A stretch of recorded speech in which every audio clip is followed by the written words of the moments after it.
What's up guys, Jarmoney here today, and today we're making a sad video. I don't know if you guys remember it, but a while back I made a video of me getting some new MagnaFlow exhaust, and at the end I added a little clip of my car being at the transmission shop. I'm finally going to be going over what happened to my car. The funny thing is, in that time that I uploaded that video and now, I actually went back to my old Roush exhaust because the MagnaFlows were actually way too quiet, but you know, excuse me. But that's not the point, you know. I'm gonna be talking over what happened and why my car was at the transmission shop. So back in December, Team Beefcake Racing was having a sale on stuff, and I was like, oh well, let me look at the twin disc clutches, right? Specifically the Mcleod RST. And because, you know, that's the one people recommend, because, you know, Mantic is good too, but they're pretty pricey. And, you know, me being like a college student, you know, I'm broke. But yeah, so I was like, and I was able to get the Mantic clutch, the Mantic RST with the flywheel. I got it for like 900 bucks, which was actually a really good deal because they're usually like around 1,000. And I was like, fuck it, I'm gonna get it. And I got all the other necessary components I needed. I got a stainless steel braided clutch line, a new throwout bearing, a high roller bearing. And I was like, well, I'll just wait until I can get them installed. And there was some guy on Instagram, right, who does pretty good work. He's not a shop, he's like his own little thing. And so I was like, well, he seems to be doing good work on cars. And I asked him, oh, do you do clutches and on manual cars? He was like, yeah, I do that. So I was like, oh, when can I do it? And he told me a day, and I was like, all right. And granted, this was before I started school, so this was convenient for me because I didn't have to worry about driving. So I could be without my car for like a couple days. And the guy goes and tells me, he's like, yeah, it'll be done like in a day. And it was done the next day. And so I'm all excited and shit. The guy didn't even charge me too much for the install, which was good. And so I go and I pick it up the next day, and the guy's like, oh, you're gonna have, because of these Mustangs, they don't have like you can't self-bleed the clutch line, so you gotta like pump the clutch. And right now, because I barely installed the clutch, the pedal's gonna be very light, and it was. And so, you know, I'm driving the car, I go and I drive it home, and everything's fine. And then the next day, this is when all hell goes loose. I go and I drive the car, you know, he was like, oh, pump it a couple times before driving. And I was like, well, I pumped it like 20 times because, you know, I just wanted to be safe. I go, I turn the car on, perfect. I try and put it in a reverse, nothing. It would not go into reverse at all. I tried putting it into first, that didn't work either. And I'm getting nervous because I'm like, yo, what the hell is happening? And I'm like, because I need to back out of my driveway. That's why I got to put it in. Fuck, that was some. God damn. There's a huge ass pothole. Oh shit. I think I might have popped my tire. Oh fuck. I hella popped my tire.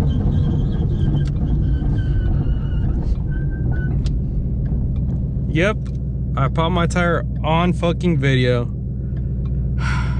Fuck. Alright guys, so continuing from where I left off right now. So it turns out I did not pop my tire, thank God, even though that was a terrible, and I mean terrible, pothole. You know, and also the quality is different. That's because, you know, as soon as I hit the pothole, my GoPro still stopped working. Now, like, it's stuck now in the same image. Can't. You can kind of see right there. It won't even turn off, but whatever. So it turns out like the inner fender liner on this side, it came out. Like, I'm guessing the pothole was so bad that my tire fucking hit the inner fender liner, whatever it's called. And so I kind of had to pop it, but the thing is, I was able to pop the outside, but the inside that's like next to the coilover, it's stuck there. And because my car's so low, I can't even put my hand to reach it. So I'm probably gonna have to drive the car back slowly. Damn, this could not be like a worse video. I'm already explaining how my clutch and all that shit was going bad. I'm not even done telling the story. And also, now this happened. I'm probably just gonna get it back home and see what, or actually get it back to work, because that's where I got tools and shit, and see what it goes on from there. All right, guys, as you can see, pulled over the side of the road, and coincidentally had my wheel turned, and I saw it was easier to take off, and I turned it even more. So, you know, inner fender liner is done. This has been a very fucking exciting video. But yeah, I mean, it doesn't look like my front shock is bad or anything, but you know, now we got to deal with my GoPro not working. But you know, at least my tires didn't fall off, thankfully. My coil seems to be fine. So yeah, this is probably gonna be like a long video, but hey, I mean, it's content, right? Continuing back to the story, so you know, it's like the third day after getting my new clutch installed. I can't go into reverse. I'm wondering what's happening. I'm tripping balls at this point. But then I get the idea, okay, what if I turn the car off, put it in reverse, and turn it on? And I did that and it worked. And then when I had to pop it into first to go straight out, you know, to leave where I live, kind of didn't want to go into first, but it did. And so as I'm driving to work, and I only work like 2 miles from my house, you know, so I don't really get to engage the clutch as much. You know, it's starting to feel a little better. I'm like, oh, maybe it was just like a one-time thing. 9 hours later, I'm off work. The car does go into reverse, but it was kind of didn't want to go into reverse when I turned the car on, but it did. And I was like, oh, well, hopefully the next day it's better. The next day, same thing. It won't go into reverse. I have to pop it into reverse while the car's off and then turn it on. And I'm like, well, you know, something has to be wrong with it. And you know, I need a break in the clutch for 500 miles. So I can't do this for 500 miles. And I'm just like, I'm trying to see if a couple days pass and it gets better, and it doesn't. You know, I'm pumping the clutch before turning the car on, like the guy said. That's not even working. I'm like, you know, I'm gonna message the guy, and I message him, and he's like, hey man, the clutch, you know, it's not working. It's stuck. Like, I'm trying to put it in reverse with the car and it doesn't work. I have to pop it into gears while the car's off. And he's like, oh no, you just gotta keep pumping it. And I tell him, I was like, that's what I'm doing. I'm pumping it a lot. Like, I'll literally be there for 5 minutes just pumping the clutch pedal. I'm pumping it like 100 times and nothing works, you know. And the guy never responded, and I'm just like, yeah, this isn't a good sign. The guy stopped responding and all that. So I'm just like, yeah, I'm gonna have to take it to someone else to get fixed at this point, you know. And then eventually, this is when like everything got really bad. One day it was 38 degrees. I remember it was freezing cold. And these MT82s do not like the cold. Like, they're already bad transmissions as it is, and with the cold it's even worse. Now combine that with a shitty clutch job, even worse. Let me tell you guys what happened. My clutch had 600 miles.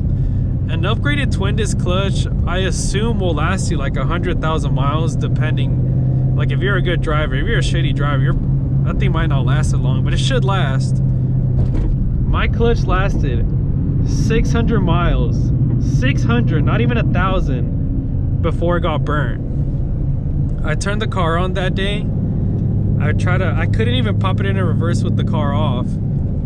Eventually the car did go into reverse, or I was able to pop it into reverse with the car off. And so I'm like, I turned the car on. The clutch pedal is stuck to the floor. Like, I mean completely stuck to the floor. Like, I'm trying to do like the usual thing, you know, let off the clutch, give it gas. It's not working. So I'm like, let me give it a little more gas, see if that works. It doesn't work. And so I'm like, okay, let me turn the car off and pop it out of reverse and go into neutral.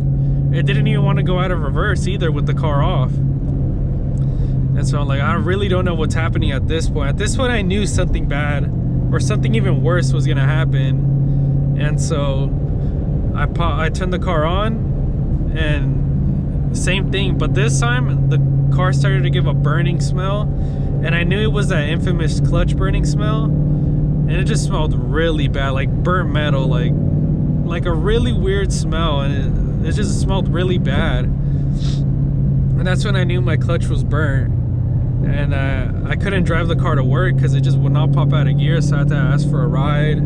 You know, later in the afternoon, I'm like, let me try it again. If not, I'm gonna get a tow truck. And I was able to pop the car in a reverse, but the whole, from my house to the shop I wanted to take it to get repaired, it was 2 miles. Granted, this is a different shop. This is not the guy that did a shitty work on my clutch.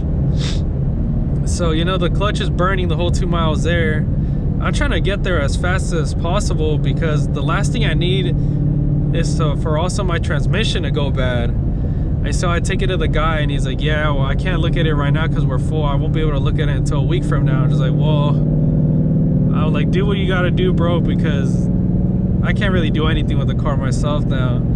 Some time passes, the guy looks at the car, he's like, yeah, bro, whoever did the work on your clutch did not know what the fuck they were doing.